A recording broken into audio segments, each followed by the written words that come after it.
amalan yang tertulis. Mudah-mudahan Allah simpan di langit sampai hari kita bertemu dengannya, dan mudah-mudahan pada hari itu kita bergembira dengan puasa kita, kerana Nabi katakan lis-shaimi farhatani, orang berpuasa itu mendapatkan dua kegembiraan. Farhatun inda fitrih, yaitu bergembira di saat selesai puasanya, ketika Idul Fitri atau ketika dia berbuka.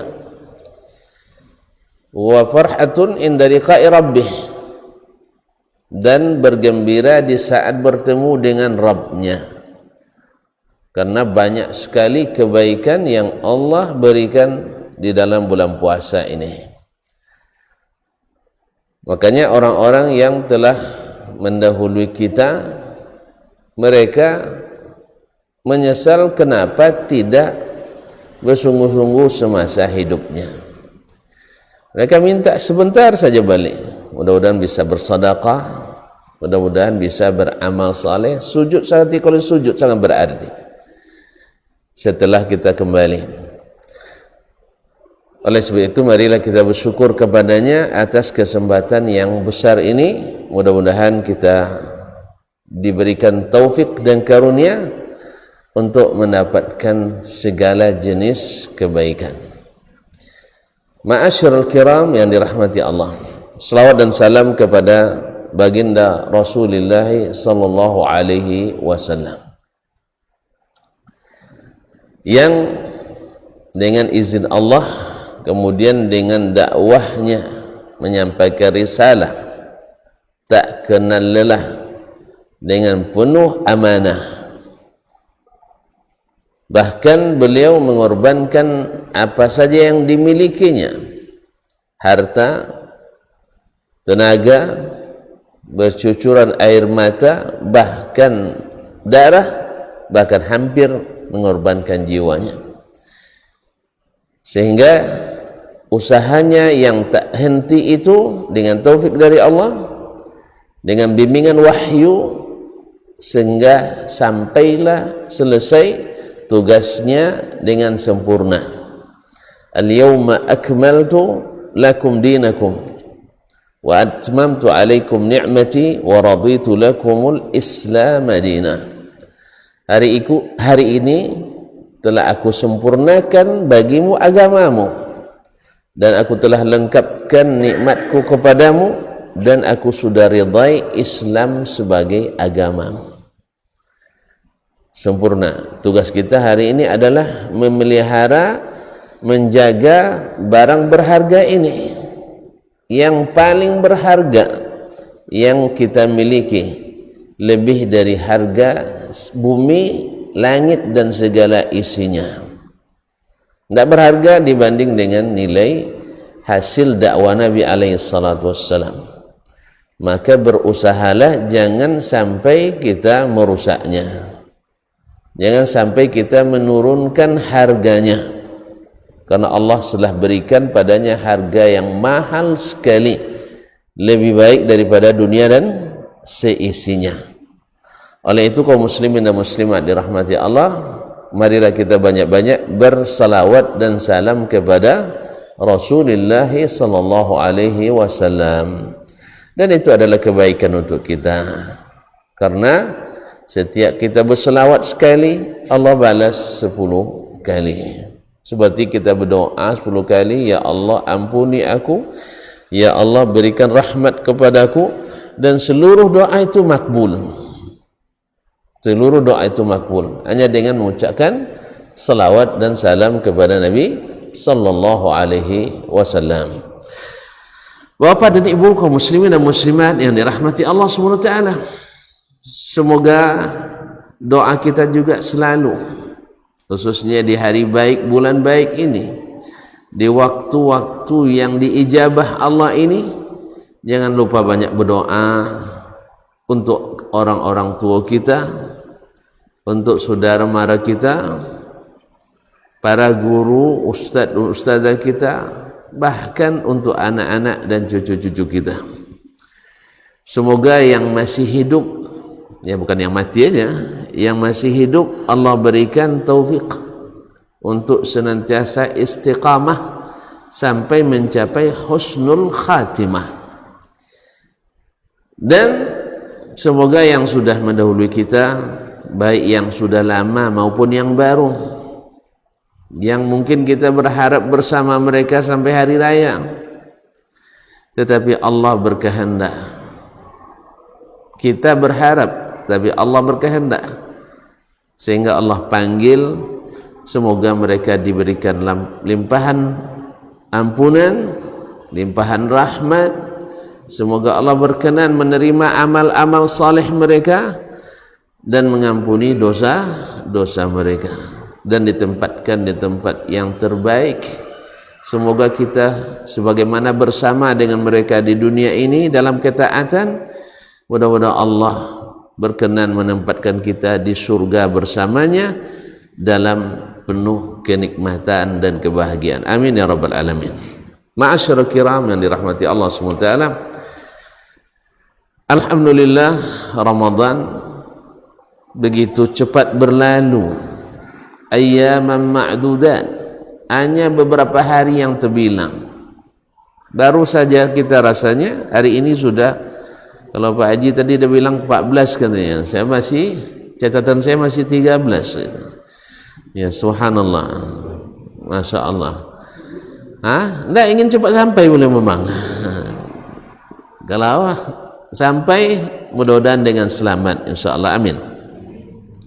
Ini nikmat luar biasa ini kaum muslimin, ketika rasa haus, lapar, menahan nafsu, syahwat kita ternyata tidak berat rupanya.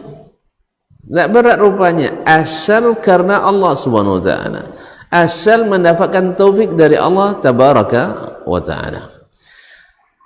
Ma'asyar kiram, ini menandakan pula bahwasanya kita menikmati. Apa sebab? Karena Ramadan ini penuh kebaikan yang tak terkira, sangat banyak. Kenapa tidak? Pintu-pintu surga terbuka, pintu-pintu neraka tertutup. Syaitan-syaitan itu dihalangi Allah sampai kepada kita sebagaimana dia sampai hari-hari biasa, dibelenggu. Masyaallah kiram dirahmati Allah. Makanya kalau ada juga di antara kita yang tak masuk surga dengan demikian kesempatan yang Allah berikan, maka wajar Allah katakan la yaslaha illal ashqa. Tak akan masuk neraka itu kecuali orang-orang yang benar-benar ashqa, orang-orang yang benar-benar melarat, orang-orang yang benar merugi. Apa sebab?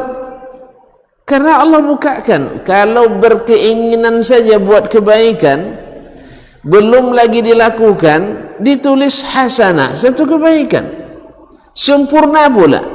Man hamma bihasanatin falam ya'mal biha kutibat lahu hasanatun kamilah. Siapa yang bercita-cita melakukan suatu amalan, satu kebaikan, lalu tak dapat dia lakukan, sudah tertulis satu kebaikan sempurna. Yes. Lalu kalau dia amalkan, kutibat lahu hasanatun wal hasanatu bi asyri amsalihah. Dituliskan baginya kalau dia dikerjakan 10 kebaikan, satu kebaikan, dan satu kebaikan dilipat gandakan menjadi 10 kali lipat. Ini di hari-hari biasa. Di bulan Ramadan Allah berikan kelipatan yang tak terkira.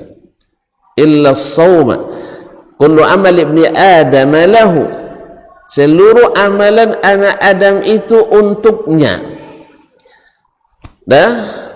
Satu kebaikan dibalas 10 kebaikan, 10 kali lipat, sampai ila 700 dhi'fin, sampai 700 kali lipat. Illa shaum, kecuali puasa. Fa innahu li wa ana ajzi bihi. Dia untukku, sehingga akulah yang akan menyiapkan balasannya. Subhanallah. Satu dikasih 10 aja, berapa persen, Pak? Beri 1 dibalas 10, berapa persen balasannya? Hah? Jarang hitung-hitung persen apa? Awak itu untung paling 10%, 20% ya. Ini untungnya 1000%. Makanya perdagangan kita dengan Allah tak pernah rugi. Nah rugi juga betul-betul melarat kita. Nah juga masuk surga betul-betul melarat kita kaum muslimin. Allah katakan la yaslaha illal ashqa, tak masuk neraka kecuali orang yang paling merugi. Makanya orang-orang kafir disebut orang merugi, orang-orang rugi.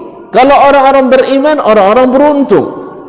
Orang beriman, orang beruntung. Orang kafir, orang merugi. Nah kalau kita dah diberikan kesempatan beruntung, tempat dah disiapkan, modal dah diberikan, waktu terbuka dalam waktu yang lama, keuntungan dibebaskan sebebas-bebasnya, sebanyak-banyaknya, tak ada aturan yang melarang, pembatasan tak ada. Beramallah sebanyak-banyaknya asal sesuai dengan yang diperintahkan dan ikhlas dalam berniat, Allah balas sebanyak-banyaknya.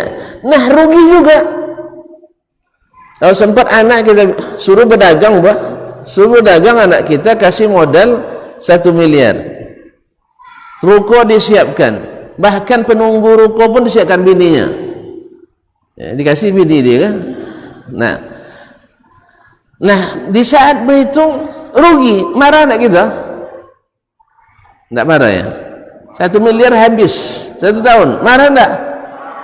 Hebat betul tu bapak dan anak kalau tak marah itu, Masya Allah. Maka wajarlah Allah SWT, ini saya siapkan ke kalian syariat Islam yang lengkap, tak perlu lagi kalian banyak-banyak berpikir untuk menyusun konsep baru, sudah lengkap, sah? Tinggal mengikuti apa yang sudah diajarkan Nabi SAW. Ternyata kalian merugi juga. Apa bahasa kitanya lagi yang mau diucapkan itu? Bongak betul kan itu ya? Ya. Kan bodoh sekali kita kaum muslimin dan muslimat dirahmati Allah SWT. Maka wajarlah kalau Allah juga menyebut orang-orang yang merugi masuk neraka itu dengan lebih rendah dari titik-titik. Ya, lebih rendah dari titik-titik. Ulaika kal an'ami bal hum adall. Mereka itu lebih rendah dari, subhanallah, akramakumullah, mereka seperti itu, bahkan lebih rendah lagi. Apa sebab? Ulaika humul ghafilun, mereka adalah orang-orang yang lalai. Subhanallah. Oleh itu kaum muslimin dan muslimat dirahmati Allah, kesempatan ini luar biasa.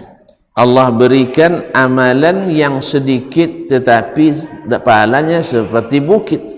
Dan Allah juga ketika menyebutkan orang-orang yang berhak mendapatkan visi utama puasa, orang bertakwa, juga tidak berat-berat kaum muslimin dan muslimat. Asal diringankan Allah SWT, tidak berat. Orang miskin bisa bertakwa, sah? Orang kaya pun bisa. Masyarakat biasa boleh bertakwa, pejabat pun bisa, betul? Orang-orang kampung bisa, orang kota pun boleh. Apa lagi? Guru boleh, murid bisa, semuanya bisa menjadi bertakwa dan kesempatannya buka. Allah sebutkan, coba lihat sifat orang bertakwa itu apa? Wasari'u ila maghfiratin min rabbikum wa jannatin arduha as-samawati wal ardu uiddat lil muttaqin. Bersegeralah kalian menuju ampunan Allah, sah? Wa jannatin, dan surganya luasnya seperti luas langit dan bumi. Maka tidak perlu risau pak, berdesak-desakan nanti masuk surga. Anda pintu surga itu besar. Ada yang tahu berapa besar pintu surga? Tidak tahu? Tidak tahu ya? Nabi sebutkan hanya sebatas dari Mekah ke Hajar atau Hajar ke Baitul Maqdis. Ada yang pernah ngukur? Tidak? Kan Google ada, tinggal ngukur sekarang. Dari Hajar di di Yaman menuju ke Baitul Maqdis berapa kilo? Coba dicari Google. Hanya lebih kurang 1.200 km. Itu lebar daun pintunya satu. Baru satu tuh Pak. Pintu surga berapa? Hah? Pintu surga berapa? 8. Bapak tahu di mana? Hah? Dari mana? Dari hadis-hadis Nabi, diantaranya apabila seorang wanita itu salat 5 waktu, kemudian menunaikan puasa, kemudian taat pada suaminya, ini yang berat nih. Yang 2 tadi tidak payah tuh. Iya, salat 5 waktu ringan ya. Berat memang tapi tidak terlalu berat baginya. Puasa insyaallah aman, tapi taat pada suami berat tak Bu? Berat. Aku aja lah. Saya paham tuh. Ini yang berat. Taat itu berat. Berat sekali. Kita juga dalam beragama ini taat itu berat sekali. Makanya orang taat itu tak banyak, sikit. Yang taat itu diperintah ngangguk, dilarang mengeleng ya. Tak banyak cerita itu yang taat itu. Tapi kalau masih banyak cerita, belum masuk status taat kita. Makanya bedanya para sahabat dulu dengan kita hari ini. Kalau sahabat dulu datang perintah Nabi, sami'na wa ata'na. Kalau hari ini kita bahas dulu hukumnya sunat apa wajib. Kalau dilarang Nabi SAW dibahas dulu makruh atau haram. Karena kita lebih hebat membahas daripada mengamalkan. Makanya mereka lebih maju dari kita. Kita sibuk berdiskusi. Sehingga ada anekdot, ada kapal karam, mau karam, di situ ada orang Jepun, ada orang China, orang Belanda, orang Jerman, ada Indonesia. Begitu katanya. Ini anekdot, ini tidak betul juga. Tapi mungkin ada unsur benarnya. Ketika kapal nak karam, orang Belanda sibuk mengumpulkan dokumen untuk diselamatkan. Makanya dokumen banyak disimpan di Belanda. Sampai buku-buku kita pun di Belanda, di orang kita tidak ada. Ya Pak Haji, nggak ada di sini. Jangan simpan banyak di Belanda. Orang-orang Jepang sibuk menyiapkan skoci untuk penyelamatan. Karena biasa kena tsunami kan, jadi mereka siap biasa untuk belajar penyelamatan. Orang-orang Jerman sibuk cari alat nak perbaiki mesin yang sudah rusak. Orang Indonesia sibuk menyiapkan ruang rapat.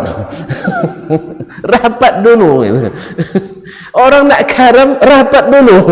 Menentukan berapa anggaran yang harus diturunkan. Jadi belum siap anggaran rupanya kalau dalam keadaan seperti itu. Itu anekdot, semoga tidak benar. Bahkan yang lebih aneh lagi seperti kata Gus Dur kemarin, kalau orang Jepang sedikit bicara banyak kerja, orang Cina banyak bicara banyak kerja, dan orang Korea begini-begini. Sampai pada Indonesia ditanya, Indonesia gimana Gus? Indonesia jauh lebih hebat, lain yang dibicarakan, lain yang dikerjakan. Makanya kebijakan kita subhanallah, Allah musta'an. Itu kita memang mau ngaku atau tidak, kenyataannya seperti itu. Aneh lah perkara mudik ini. Kemarin kan dari tanggal berapa tidak bolehnya, sekarang dibatasi lagi. Karena kita memang tidak pandai taat. Nak disalahkan pemerintah, kita rakyat juga tidak mau taat. Ketika dilarang mudik dari tanggal berapa kan, 7 sampai 16, nah boleh ancang-ancang mudik dari sekarang semuanya. Akhirnya terpaksa dirubah lagi peraturan. Kenapa? Masyarakatnya tidak biasa taat, betul kan? Begitu. Makanya dulu orang-orang Yahudi ketika Allah perintahkan suatu perintah, mereka ngeyel, datang aturan-aturan berat. Sekarang misalnya alhamdulillah ini sudah berjarak nampaknya, berat juga ini sebenarnya. Berat ini. Ya serius ini, saya merasakan beratnya. Cuma ketika kita taat, insya Allah nanti tak ada aturan yang tambah berat. Tapi coba kalau kita langgar, mungkin saja nanti ada aturan masjid-masjid yang tak patuh aturan prokes kesehatan disilahkan ditutup. Mungkin aja. Kenapa? Tadilah kita lebih banyak membahas daripada menaati perintah. Betul apa enggak? Ya, dibuat aturan lalu lintas, semuanya ahli ijtihad. Jadi ulama mujtahid semua di jalan tu. Yang penting asal tak terjadi kecelakaan, langgar aja lah aturan tu. Kan begitu Pak ya? Akhirnya dibuat aturan-aturan yang lebih berat. Awalnya denda 150.000, sekarang jadi 800.000. Karena hebat kita bukan, karena kita orang suka melanggar. Ma'asyarul kiram dirahmati Allah SWT. Itulah yang membuatnya masyarakat generasi as-salaf itu, as-sahabatu wat-tabi'un wa tabi'um radhiyallahu anhum ajma'in, mereka lebih maju dari kita, lebih hebat dari kita, dapat rekomendasi dari Allah SWT. Karena apa? Ketika diperintah, yang dilihatnya adalah siapa yang memerintah. Allah laksanakan. Kalau datang larangan, siapa yang melarang? Allah dan Rasul, ditinggalkan. Nah, bila terjadi di tengah jalan atau di suatu situasi yang tak memungkinkan, baru mereka bertanya kepada ahlinya, Ustaz, ini kan ada perintah Allah begini nih, apa perintahnya?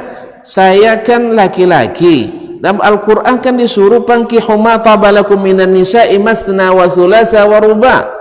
Diperintahkan kalau kamu menikahlah dengan 2, 3 atau 4. Ya kan?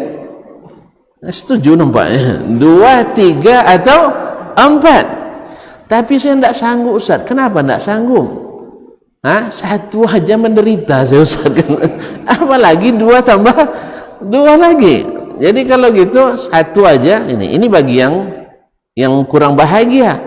Tapi kalau yang berbahagia lagi ceritanya. Satu aja begini bahagia, apalagi 2, 3 atau 4, macam-macam. Nah, saya sekarang tidak mampu Ustaz. Pasalnya apa? Izin tak keluar dari kantor pusat. Misalnya, baru kita katakan ini kan perintah Pak, konteksnya adalah bila antum sanggup. Kalau tidak sanggup, maka tidak wajib. Buktinya di antara sahabat Nabi ada yang nikah 1, ada yang nikah lebih, ya tak? Ada yang istri 1, dan itu mungkin kebanyakan, dan banyak sekali yang nikahnya lebih dari 1. Baru di situ. Jangan dari awal sudah angkat tangan gitu. Jangan dari awal angkat tangan. Ma'asyarul kiram yang dirahmati Allah SWT. Nah, di puasa ini Allah Subhanahu wa ta'ala berikan pahala yang tak terkira, dan subhanallah amalan yang dilakukan justru mudah-mudahan kita mendapatkannya. Jadi kita katakan untuk jadi orang takwa tidak mesti punya strata tertentu atau strata sosial atau status sosial tertentu. Tidak, semuanya berhak. Coba lihat. Jadi jannah, surga yang seluas langit dan bumi itu disiapkan untuk orang yang bertakwa. Siapa bertakwa? Allah katakan bertakwa itu mudah, yaitu la ilaha illallah Muhammadur Rasulullah alladzina yunfiquna wa iddat lil muttaqin alladzina yunfiquna fis sarra'i wad dharra. Orang yang senantiasa berinfak di waktu sulit atau di waktu senang. Nah, kalau orang dalam keadaan sulit banyak infaknya. Saya ulang lagi. Orang yang dalam kesulitan ekonomi infaknya banyak? Enggak. Ternyata orang yang berinfak sedikit pun berhak masuk surga, berhak jadi orang yang bertakwa. Jelas? Bahwa orang yang berinfak di waktu sulit, kalau waktu senang, ini senang, mudah. Orang yang dalam keadaan sulit pun berinfak, berarti rakyat jelata, orang-orang yang tak berpunya, ya, dalam kehidupannya pas-pasan, mungkin kekurangan terus, tapi tetap berinfak. Subhanallah. Saya pernah dikenalkan dengan seseorang di Madinah. Dia bangun masjid, beliau bangun masjid di negeri kita. Dia bangun masjid di sini, di Indonesia, di Riau, di Kampar. padahal dia hanya sebagai apa namanya, sopir mobil sendiri. Memang sopir apa namanya, nakal di sana, angkutan yang bisa digunakan untuk angkutan barang juga angkutan manusia, yaitu bak terbuka tapi double cabin, namanya nakal di sana itu. Dan itu angkutan paling murah memang, 22 rian. Tapi subhanallah bisa bangun masjid sendiri di sini atas biayanya sendiri. Ini orang-orang yang dalam berinfak dalam keadaan susah atau keadaan senang? Iya, kurangnya susah dibanding yang lain-lain yang hidup di sana. Karena orang di sana miskin pun punya mobil gitu. Kalau kita udah kaya kadang belum punya motor, itu aja bedanya. Mereka di sana miskin pun punya mobil. Dan kadang-kadang istri juga lebih dari satu loh. Nah, awak ada kaya, istri tak boleh lebih dari satu. Rugi dan kaya di Indonesia ini memang. Ya, ada jadi pejabat tinggi, tak boleh juga istri lebih dari satu. Dibatasi. Rugi jadi pejabat di di Indonesia. Allah musta'an. Karena harus taat aturan. Masyarul kiram yang dirahmati Allah SWT. Jadi berinfak dalam keadaan susah, sebenarnya ini mudah apa susah? Tidak payah, tinggal kita rutinkan. Ada teman kita di Jambi, orang abang-abang tukang beca itu dibiasakan berinfak 2.000 rupiah per hari. Kalau 20.000 berat ya Pak ya, 20.000 seminggu berat enggak? Terasa berat mungkin. Tapi kalau 2.000 sehari ringan. Padahal ini yang dicintai oleh Allah SWT. Ahabbul a'mali ilallahi adwamuha wa in qalla. Sebaik-baik amalan yang paling dicintai Allah, yang paling sering dilakukan sekalipun sedikit. Nah, berarti orang yang berinfak sedikit berhak jadi orang bertakwa, berhak jadi orang bertakwa. Di sinilah Nabi alaihi salatu wassalam mengatakan, la tahqiranna minal ma'rufi syai'an, jangan kamu menganggap remeh sedikit pun kebaikan. Bahkan Nabi katakan, ittaqul nara walau bisyiqqi tamrah, bertakwalah kepada Allah untuk menghindari api neraka walaupun hanya dengan sebelah kurma. Nah, di bulan Ramadan tuan-tuan berkesempatan emas mendulang pahala yang besar dengan menyiapkan perbukaan orang yang puasa. Mohon maaf, tidak perlu terlalu ribet menyengaja pula masak untuk 100 orang. Tidak. Ibu-ibu sambil masak, kalau apa pembukaan yang paling populer di sini nih? Lotek. Kalau di kampar misalnya kuabu, pecal kan, atau cendol, cindu.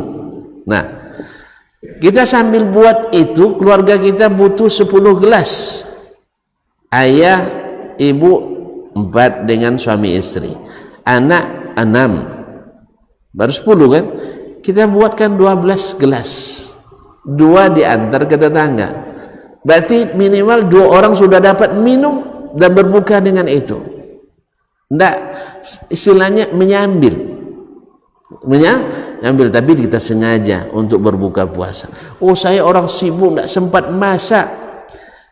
Tinggal cari nenek-nenek atau mak-mak kita yang jualan takjil, berarti jualan lotek, rujak, ada rujak enggak ya, cendol sebagainya, titip uang kepadanya. Bu, ini uang 50.000, tolong yang nampak susah nanti pembeli untuk berbuka, ini uangnya, jangan diminta bayarannya. Selesai juga. Antum sulit, antum sibuk, tidak sempat, wakilkan. Ya tak? Alhamdulillah, banyak yayasan-yayasan, pesantren-pesantren hari ini Masya Allah mengulurkan tangannya, siap membantu kita. Mereka sebenarnya buka kesempatan untuk kita, kaum muslimin dan muslimat dirahmati Allah. Demikian juga sarana-sarana dakwah kita memerlukan andil kita bersama. Mungkin satu mikrofon yang kita siapkan di masjid ini, satu mikrofon ini dipakai dalam kajian sebanyak 10 tahun. 10 tahun dipakai. Berapa kebaikan yang disebarkan melalui mikrofon yang kita belikan, atau stasiun televisi dakwah, atau radio dakwah dan sebagainya, kita infakkan. Subhanallah, padahal bagi kita uang sebagian kita ya, uang 10 juta, 20 juta itu seperti kata orang kita seperti colok gigi aja katanya, dikit sekali, tapi imbas manfaatnya luar biasa mengalir kepada kita. Dan itu di Ramadan lebih lagi. Nabi alaihissalam berarti menjadi orang bertakwa, orang miskin bisa. Maka kan Nabi katakan rubba au sabaqa dirhamun mi'ata dirham, 1 dirham melampaui pahala 100 dirham. Apa sebab? Yang berinfak 1 dirham ini mungkin uangnya hanya 2 dirham. Yang berinfak 100 dirham uangnya mungkin 3000 dirham. Lebih berat mana? Lebih berat berinfak yang sedikit tadi daripada berinfak yang banyak tersebut. Kecuali kalau uangnya 1 miliar, infaknya 500 juta. Ini kan susah ditandingi nih. Ya harus gitu kaum muslimin dan muslimat. Salah sendiri kenapa duit banyak? Ya, tuan-tuan sendiri kenapa salah? Kenapa kumpulkan uang banyak-banyak? Ibu ya, makanya jangan simpan duit banyak-banyak, sebab resikonya harus infaknya banyak. Ustaz, saya tidak bisa infak banyak-banyak, tapi gaji saya setiap bulan 30 juta, 20 juta infak. Bagus itu. Daripada nanti disimpan dulu 1 miliar, lalu bayar zakat 1 miliar. Berapa zakatnya saya? 25 juta. Dikit ya, hanya sedikit. Biar jangan tahu, contohnya nanti ambil kue 10 buah, masing-masing dipotong 4. Nah, dari 1/4 dari 1 potong, dari sebuah yang potong 4, ambil 1 potong. Mengurangi tidak kenyang kita? Coba kasih kue 10 buah, masing-masing dipotong 4. Ambil dari 1/4 dari yang dibagi 4 1 potong tadi. Mengurangi kenyang, Pak? Enggak kan? Enggak ada mengurangi. Kecuali syaitan yang senantiasa bisikkan kepada kita, banyak 25 juta tu katanya, berapa hari kerja katanya. Dia lupa bahwa nikmat dia sudah makan, sudah minum, sudah keluarga, sudah rekreasi, sudah anak, ada sekolah tinggi dan sebagainya, masih lebih lagi. Allah ajarkan pemurah, tapi dia tetap tidak mau pemurah, tetap kedekut. Nah, Ramadan ini mengikis kembali kaum muslimin allazina yunfiquna fis sarra wad dharra. Lagi wal kadhimina al ghaidh, orang yang bisa menahan amarah. Ini yang bisa nahan amarah ini orang-orang biasanya mana yang lebih tahan menahan amarah? Yang lebih sabar tidak marah itu orang bawahan atau orang atasan? Iya, orang-orang yang biasa-biasa aja kan, dia apa yang boleh marahkan? Nanti marah orang sama kita. Nah, berarti menahan amarah itu luar biasa dan bisa dilakukan oleh siapa saja. Dia bapak tentu tidak marah pada ibu sama istri, amak tak marah sama anak. Inilah sifat-sifat ini dimudahkan Allah SWT. Tidak juga kita masuk surga, tidak bisa juga kita mendapatkan bisa menahan amarah. Berarti kita merugi sekali kaum muslim dan muslimat. Patutlah kita kalau masuk neraka karena kita memang betul-betul tak siap masuk surga. Betullah Nabi SAW katakan, kullu ummati yadkhulunal jannah illa man aba, setiap umatku berhak masuk surga kecuali yang tidak mau. Kecuali yang tidak mau. Ada yang tidak mau, ada. Man ata'ani, kata Nabi, dakhalal jannah, siapa yang taat kepadaku berhak masuk surga. Wa man asani faqad aba, siapa yang durhaka kepadaku maka dia benar-benar tidak mau. Ma'asyiral kiram dirahmati Allah SWT, inilah Ramadan punya cerita. Ramadan Allah siapkan pahala yang tak terhingga di amalan apapun. Kenapa? Karena Ramadan ini menyimpan suatu amalan yang luar biasa, menciptakan orang-orang yang takkan merugi selamanya. Allah ketika menyebut, bersumpah dengan waktu, wal asri innal insana lafi khusrin, demi masa manusia semuanya dalam keadaan merugi, semuanya merugi, kecuali, berarti saking banyak yang rugi itu Allah bersumpah semuanya dalam keadaan merugi. Siapa yang tidak? Illal ladzina amanu, kecuali orang-orang beriman, wa amilus salihat, dan beramal salih. Didulukan dengan iman karena tidak beriman walaupun banyak amalnya tak salih, banyak kebaikannya tidak salih, makanya tidak bermanfaat. Kemudian wa amilus salihat, beramal salih, ikhlas dan disyariatkan. Baru dikatakan amal itu salih bila ikhlas karena Allah dan mengikut Rasulullah SAW. Bila ikhlas tapi tak benar, tidak salih. Bila benar tak ikhlas, maka tidak salih. Sampai ikhlas dan benar berdasarkan ilmu yang diwariskan dari baginda Rasulullah sallallahu alaihi wasallam. Jadi amal itu bukan asal baik menurut kita, tapi mesti baik menurut Allah dan Rasulnya sallallahu alaihi wasallam. Sebab orang-orang jahiliyah dulu banyak yang mengira baik amalannya. Jelas? Orang jahiliyah dulu ketika mereka buat aturan-aturan, mereka menyembah berhala, menurut perkiraan mereka baik atau buruk? Baik atau buruk? Baik. Ketika mereka tawaf di Ka'bah sambil bersorak dan bersiul, kan kita kalau sekarang kalau tidak menyanyi beribadah nggak enak ya. Mereka dulu berpikiran seperti itu. Kalau tidak bersiul, tidak bersorak, tepuk tangan, wa ma kana salatum indal baiti illa muka'an wa tasdiya, salat mereka di Baitullah itu tidak lebih daripada sekedar tepuk tangan dan bersiul. Alasannya apa? Karena dengan bertepuk tangan bersemarak, dengan bersiul ada penghayatan. Menurut mereka ini baik atau buruk? Baik. Ketika mereka membuat aturan bahawa siapa yang tawaf di Ka'bah, orang-orang yang datang dari luar Mekah, di luar tanah suci, banyak dosa, banyak keburukan. Orang-orang yang tinggal Mekah tinggal di tanah suci, makanya mereka orang-orang suci. Maka bila nak tawaf di Ka'bah harus pakai pakaian orang Mekah. Menurut mereka itu benar atau salah?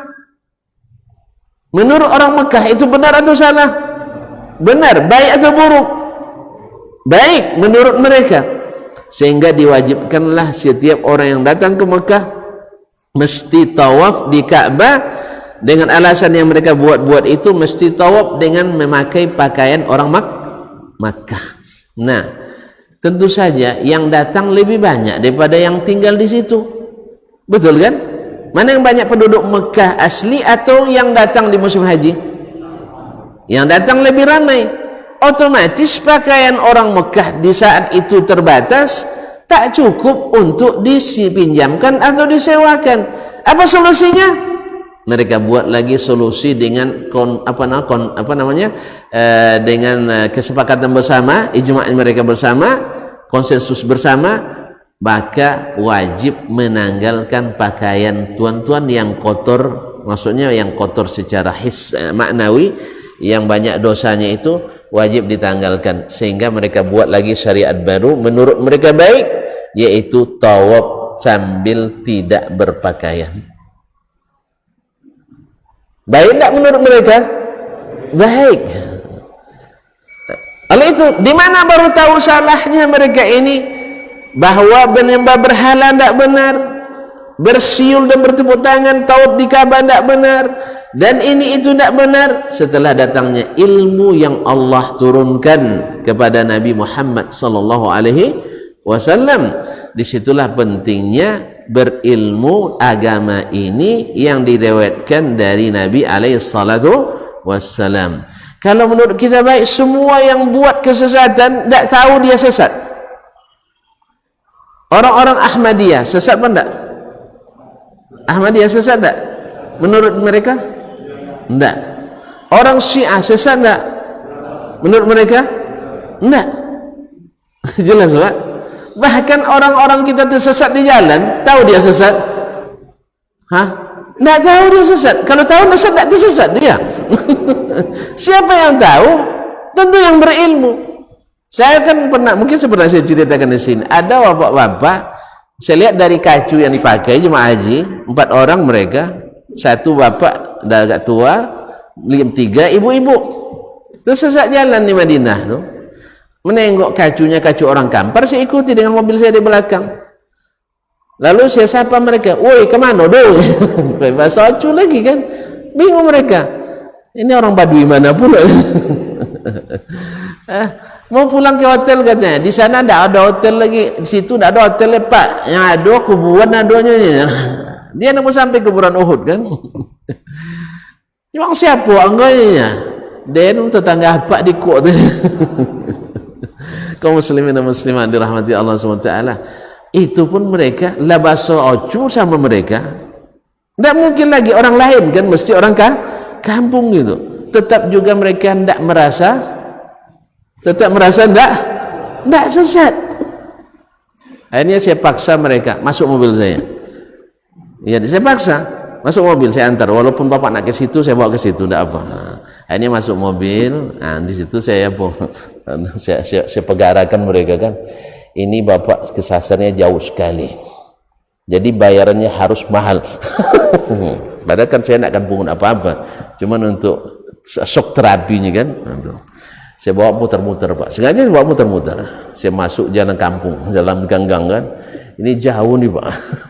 Ya saya maksudnya jauh perjalanan baliknya, bukan perjalanan sesatnya. Padahal dekat sekali sebenarnya dari sini ke ujung gang ini aja. Cuma saya bawa dulu masuk ke sana, muter dulu. Ternyata sana buntu pula kan, balik lagi masuk jalan, masuk jalan nangka, baru sampai lagi sini kan. Jauh rupanya ya. Saya sengaja hentikan mobil saya di belakang hotelnya. Nah turunlah, dah sampai. Enggak, di sini hotel kami kan. Pokoknya saya turun dah sampai. Bawa sini bayarnya mahal. Akhirnya saya turun, saya bawa, antarkan ke depan. Oh iya ya, di sini rupanya. Saya dah tahu. Dia kaum muslimin, mereka tak mengira mereka tersesat. Ada lagi nenek-nenek dari Jawa. Saya tidak kesana, saya tidak pandai bahasa Jawa kan. Kesasar nek, enggak katanya. Marah pula kita. Kalau sasar kita antar, tidak mau dia. Habis itu tanya sama orang lain, negara lain. Akhirnya kami tunggu sampai ada petugas yang menjemput supaya dia tidak pergi jauh-jauh kan. Kami tunggu sengaja kami tunggu, karena kami mahasiswa biasanya kalau musim haji itu ya semacam ronda juga lah kami, melihat jemaah-jemaah yang tidak sadar tadi. Dia sekesasar tapi tidak sadar. Nah, jadi orang-orang yang menyimpang jalannya, orang-orang yang sesat jalannya, rata-rata atau semua tidak merasa mereka tersesat. Maka wajar mereka ketika kita ingatkan marah, tersinggung, betul kan? Bahkan sampai memerangi. Itulah yang dilakukan dulu ketika Nabi SAW berdakwah. Mereka mengira tidak benar, Nabi itu tak benar. Yang benar adalah apa yang diikuti dari nenek moyangnya. Wa idza qila lahum tabi'u ma anzalallah, bila dikatakan pada mereka ikutilah apa yang Allah turunkan, mereka jawab bal nattabi'u ma alfaina alaihi aba'ana. Tak mungkin kami meninggalkan kebiasaan nenek moyang. Memangnya orang bodoh nenek moyang kami itu? Memang mereka masuk neraka mereka semua? Kan berat itu. Tetapi Allah berikan hidayah kepada siapa yang dikehendaki, dan Allah halangi siapa yang dikehendakinya. Dan alhamdulillah kita dibukakan pintu-pintu hidayah ini. Ketika dibacakan ayat Allah, hadis Rasulullah SAW, hati kita berbunga-bunga. Ketika diingatkan, ini jalan tak ditempuh Nabi, ini jalan tempuh Nabi, kita dengan sukarela meninggalkan jalan yang tak ditempuh Nabi menuju jalan yang ditempuh oleh Nabi SAW. Dan ini luar biasa semangat hidayah kita. Nah, kembali ke ayat tadi, illal ladzina amanu wa amilus salihat, kecuali orang beriman dan beramal saleh, wa tawasau bil haqqi wa tawasau bis sabr, selalu berwasiat kepada kebaikan, kebenaran, dan kepada kesabaran. Nah, dalam puasa ke seluruh unsur sabar itu ada. Ya, sabar dibagi oleh ulama menjadi 3. 1, sabar berbuat ketaatan. Berat memang. Tadi katakan, misalnya tadi saya di lampu merah, kena lampu merah, mobil tak ada, nunggu atau tidak? Apa? Nah, kalau saya jadi orang taat, saya tunggu atau saya lewati? Ya, tunggu. Saya tidak mau main-main logika di sini, sebab tidak ada pengecualian dalam aturan bahwa lampu merah wajib berhenti. Sah? Ada pengecualian aturan? Tidak ada. Tidak ada pengecualian yang saya ketahui bahwa kalau kosong lewat saja, nggak ada. Betul kan? Ada benar. Cuman sebagian kita berijtihad. Kan maksud daripada dilarang tuh biar tak terjadi kecelakaan. Sekarang apa lagi yang Anda tunggu? Lewat aja lah. Kalau sempat saya lewat, ada CCTV, kamera, tertangkap enggak saya? Bisa enggak yang mengatakan tadi tujuannya adalah untuk tidak terjadi kecelakaan? Lalu saya bilang sama Pak Polantas, Pak, kan enggak terjadi kecelakaan, Pak. Ini maksud syariatnya. Bisa enggak saya dimaafkan? Enggak, tetap bayar denda. Kalau enggak dapat kurungan penjara pula. Jelas? Nah, kita kan di sini kehebatan kita main di hukum Allah SWT. Kan tujuannya begini, kan enggak terjadi, untuk apa dilakukan, ditaati? Akhirnya banyak di antara hukum Allah yang kita langkahi. Betul? Perintahnya kita lewati, larangannya kita langkahi. Akhirnya beragama kita menurut keinginan dan keinginan kita. Akhirnya apa? Kesabaran taat hilang dari kita. Kesabaran taat. Jelas ya? Jelas? Yang kedua, sabar tidak melakukan maksiat di bulan puasa. Sampai-sampai orang caci maki kita, kata Nabi, jawab saya sedang puasa. Sebab kalau saya jawab nanti maksiat. Jelas? Sebab nanti saya akan beradu dengan dia. Dia hina istri saya, nanti saya hina ibunya. Mana lebih parah, menghina istri atau menghina ibu? Kaum muslimin. Akhirnya saya katakan saya sedang puasa. Kita dilatih. Dilatih untuk itu. Kemudian sabar terhadap beratnya lapar yang kita tanggung. Beratnya hasrat yang kita tahan. Kita biasanya tanpa batasan, apalagi yang Masya Allah yang masih menghisap 10 cm ini ya, kadang-kadang mereka lebih mengutamakan berbuka dengan itu daripada minum air. Istrinya, Pak, minum dulu lah. Enggak, rokok dulu. Minum tak pasal, tapi rokok masalah. Tapi dengan pertolongan Allah, dengan sabar, bisa dia tinggalkan sehari penuh. Inilah ikhlas punya cerita. Ya, ibadah puasa ini cerita. Kita bisa sabar meninggalkan maksiat, bisa sabar menahannya, beratnya lapar dan haus, hasrat, dan bisa sabar dalam berbuat taat. Wajarlah, innama yuwaffas sabiruna ajran bighairi hisab. Orang sabar diberi pahala tanpa batas, puasa diberi pahala tanpa batas. Nah, kalau sudah demikian, derajat takwa itu menjadi derajat tinggi yang kita dapat karena dia derajat yang teratas. Barangkali sampai di sini kajian kita pada pagi ini. Mudah-mudahan Allah SWT memberikan taufik menjadikan kita orang-orang yang sabar, menunggu dan melaksanakan apa yang Allah perintahkan, dan jadilah orang-orang yang benar-benar sabar dalam ketaatan kepada Allah SWT, walaupun mungkin secara logiknya tidak kita sukai, tetapi ketahuilah itulah yang Allah ridai. Wallahu ta'ala alam, wa sallallahu ala nabiyyina Muhammadin wa sallam, wa subhanakallahumma bihamdik asyhadu an la ilaha illa anta astaghfiruka wa atubu ilaik. Wassalamualaikum warahmatullahi wabarakatuh.